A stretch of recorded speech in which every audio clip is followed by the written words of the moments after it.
Les supporters des Lions de la Teranga du Sénégal leur ont réservé un accueil chaleureux après avoir raté du près la CAN. La Coupe d'Afrique des Nations 2019 avec 24 équipes a fait plus de 80 millions de dollars de bénéfices selon les rapports de la CAF. Nous avons une série d'informations de transferts et de matchs amicaux dans le monde entier, alors que la plupart des ligues européennes finalisent leurs préparatifs. Nous examinerons les résultats et les mises à jour. Football Planet commence maintenant. Bienvenue sur votre émission Football Planet. Après l'échec des Lions de la Teranga du Sénégal à la finale de la CAN, l'équipe a quand même reçu un accueil chaleureux avec des médailles à Dakar. Les Sénégalais continuent de croire en leur équipe. Elle a fait beaucoup de progrès au fil des ans. En 2017, elle a été éliminée du tournoi en quart de finale. Cette année, elle a fait de nouveaux progrès en disputant la finale. À l'allure où vont les choses, nous espérons qu'elle remportera l'édition 2021. Le président et des millions de supporters ont montré leur confiance à l'équipe. C'est un accueil digne d'un champion qui a été réservé à la sélection nationale sénégalaise à son retour à Dakar au lendemain de la finale perdue de la CAN face à l'Algérie. Il a fallu plus de 4 heures aux Lions de la Teranga pour parcourir le trajet de 15 km entre l'aéroport Léopold Sédar Senghor et le Palais de la République. Je pense qu'il est important de leur montrer qu'ils n'ont pas démérité. Et pour cela, il faut un accueil triomphal comme ça pour les préparer psychologiquement à continuer sur cette dynamique parce que les échéances à venir, c'est dans 2 ans. Présent à la cérémonie, le président sénégalais Macky Sall a salué l'abnégation des hommes d'Aliou Cissé, tombés les armes à la main. Tout au long de la CAN 2019 de football, vous nous avez fait rêver. Vous nous avez donné du bonheur. Vous nous avez fait vibrer en sublimant nos valeurs ancestrales de combativité, de solidarité. C'est la deuxième fois de son histoire que le Sénégal, première nation africaine au classement FIFA, joue et perd une finale de Coupe d'Afrique des Nations. En 2002 au Mali, son sélectionneur actuel Aliou Cissé était le capitaine de la génération, vaincu par le Cameroun de Samuel Eto'o et Patrick Mboma. Wahani était en Égypte. Il a vécu ce moment fort non seulement en tant que reporter, mais en tant que Sénégalais également. Merci d'être venu sur Football Planet après l'intensité du travail sur le terrain. Quelles sont vos impressions de façon générale par rapport à la compétition? N'oubliez pas que l'Égypte a eu 6 mois pour l'organisation du tournoi. Eh bien, quand on voit tout ce qui s'est passé avant, vous venez de le rappeler, 6 mois pour préparer une Coupe d'Afrique des Nations, ce n'est pas évident. On peut dire que ça a été une très belle Coupe d'Afrique des Nations. Personnellement, je faisais partie des sceptiques, ceux qui pensaient qu'au niveau de la qualité, ce ne serait pas ça, mais on a été surpris surtout par la qualité offerte par certaines équipes, notamment Madagascar, qui, à mon avis, aura présenté le plus beau football avec l'Algérie, qui a été finalement sacrée championne d'Afrique devant le Sénégal. Il y a également des équipes comme le Bénin. Le petit bémol, c'est juste au niveau de la mobilisation, mais ça se comprend puisque pour des raisons de sécurité, le pays n'a pas voulu prendre certains risques. Même au niveau du travail des journalistes, ça a été un peu compliqué, par exemple. Difficile de faire des reportages en dehors des stades. Et voilà, mais compte tenu de tout ça, on peut dire quand même que ça a été une Coupe d'Afrique des Nations assez réussie. En toute honnêteté, était-il possible que le Sénégal s'impose face à l'Algérie si nous posons les deux équipes sur la balance, c'est-à-dire en regardant le parcours pour arriver en finale? Bien évidemment, en finale, c'est l'équipe qui joue la mieux ne gagne pas forcément toujours. Le Sénégal l'a montré lors de cette finale. L'Algérie a sans doute joué le pire de ses matchs du point de vue de la prestation, puisque le Sénégal a dominé les débats. Mais comme des finales, ça se joue souvent sur des détails. C'est sur un détail, un but gag au début de la rencontre que l'Algérie a pu s'imposer par 1-0. Mais il faut le reconnaître quand même, l'Algérie est un beau champion, puisque si on voit un peu les chiffres du début jusqu'à la fin, c'est sans doute l'équipe avec Madagascar, je le disais tantôt, qui a présenté le plus beau football, l'équipe la plus prolifique, la meilleure défense. Donc forcément, ils n'ont pas volé cette victoire en finale. Merci beaucoup. J'espère que vous allez bien vous reposer. Je vous en prie. Malgré les craintes d'insécurité et une compétition très serrée, la CAF était surpris de constater que la CAN en Égypte a été plus bénéfique sur le plan financier. L'Algérie reçoit 4,5 millions de dollars, en plus des droits de se vanter d'avoir gagné la CAN, et le Sénégal empoche 2,5 millions de dollars.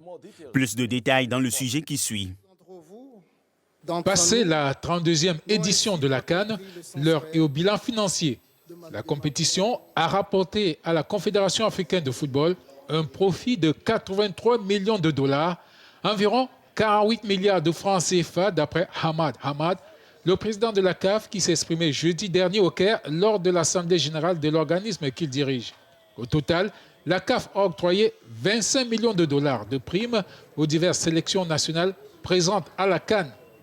Le vainqueur, l'Algérie s'en sort avec une prime de 4,5 millions de dollars. C'est un peu plus de 2 milliards et 629 millions de francs CFA. Le Sénégal, finaliste de la CAN, engrange la somme de 2,5 millions de dollars, tandis que le Nigeria et la Tunisie, respectivement 3e et 4e, percevront chacun 2 millions de dollars. Les équipes ayant atteint les quarts de finale s'en sortent avec 800 000 dollars contre 600 000 dollars pour les sélections qualifiées. En 8e de finale, de quoi doper la trésorerie de la CAF qui, d'après son président, s'en sort avec un excédent net de 20 millions de dollars. Le défi à présent est que cet argent profite effectivement aux footballeurs et au développement du football africain. C'est peut-être aussi la raison de l'implication inédite de la FIFA dans la gestion actuelle du football africain. Autre nouvelle choquante sur le continent, le départ à la retraite du meilleur buteur de la CAN 2019, Odiong Ighalo, des Super Eagles du Nigeria. Le joueur a annoncé la nouvelle sur sa page Instagram, alors que beaucoup se demandent pourquoi un attaquant de 30 ans en pleine forme démissionne à ce stade de sa carrière. Avec 15 buts en 34 matchs, les Super Eagles étaient sûrs d'avoir au moins un but dans chaque match joué par l'attaquant. Le joueur a longtemps été critiqué par les Nigérians pour avoir raté des occasions de marquer des buts, ce qui pourrait être une raison pour lui de jeter l'éponge. C'est l'une des décisions de carrière les plus difficiles que j'ai eu à prendre. Cela a été un parcours incroyable de 5 ans, mais après avoir consulté ma famille et discuté longuement avec elle, j'ai décidé qu'il était temps pour moi de prendre ma retraite. Toujours sur la CAN 2019, Hervé Renard a finalement confirmé ce qui se murmurait dans la presse en annonçant sa démission de l'équipe nationale marocaine. Le Maroc a été éliminé en 8e de finale après avoir remporté tous les matchs en phase de groupe. Il a passé un peu plus de 40 mois à la tête de l'équipe. Nous avons eu un entretien exclusif avec le vice-président de la Fédération marocaine de football. Avec beaucoup d'amertume, énormément d'amertume. On ne s'attendait pas à ça. Je pense que tout le monde ne s'attendait pas à ça. On s'attendait à être en minimum en demi-finale. On se disait, bon, on a l'équipe pour, on a tout ce qu'il faut pour. On était prêts, sereins. Il y avait une maturité de l'équipe qui faisait qu'on sentait que ça allait vraiment de l'avant. Maintenant, c'est le football. Vous savez, c'est un ballon en rond de 70 cm gonflé avec de l'air et qui roule. Donc forcément, des fois, ça ne marche pas. Et c'était le cas. Aujourd'hui, au niveau de la Fédération royale marocaine de football, on ne dit pas que c'est juste de la chance. On dit qu'il y a forcément des raisons qui sont objectives par rapport à ce qui s'est passé. Donc nous allons prendre le temps de l'analyse, le temps de la réflexion et il y aura le temps de la décision. Sincèrement, nos amis égyptiens, je les salue, je les félicite pour la qualité de l'organisation. Vous savez, c'est 24 équipes. C'est une première fois en juin. Il y avait beaucoup de premières. Il y avait première fois pour 24 équipes, première fois en juin. Ils avaient 5 mois pour préparer ça. Vous savez, j'ai une expérience à ce niveau-là. J'étais président délégué du comité d'organisation du CHAN 2018 au Maroc, à Casablanca, Marrakech, Tanger, Agadir. Et effectivement, là aussi, j'avais pas beaucoup de temps. J'avais peut-être 1 mois et demi, 2 mois, mais c'était 16 équipes. Et je sais très très bien qu'est-ce qui se passe pendant cette période-là. On n'a plus de vie, c'est très difficile.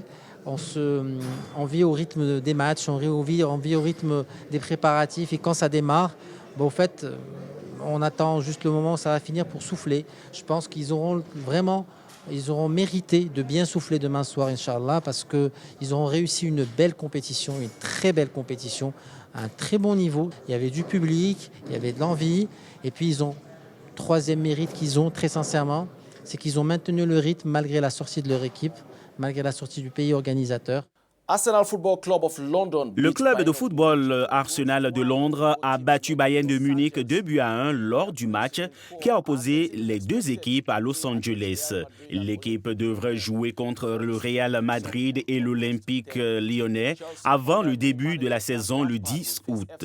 Chelsea, sous la houlette de son nouvel entraîneur Frank Lampard, affrontera le FC Barcelone le 23 juillet avant de jouer à Reading et à Salzbourg.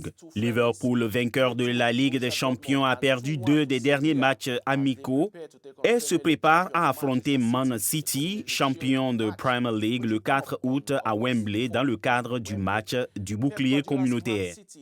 Man City de Pep Guardiola est en Asie pour sa tournée de pré-saison où il a perdu en finale du trophée PL Asia contre Wolverhampton. Manchester United a battu l'Inter Milan 1-0 à Singapour. Tottenham a battu la Juventus lors d'un match passionnant de la tournée asiatique 3-2 alors que Cristiano Ronaldo se mesurait à Harry Kane. Kane a marqué un but qui a fait couler beaucoup d'encre alors que son équipe se prépare à affronter Man United le 25 juillet à Shanghai. Et voici un calendrier pour les dates de lancement des 5 premiers championnats d'Europe.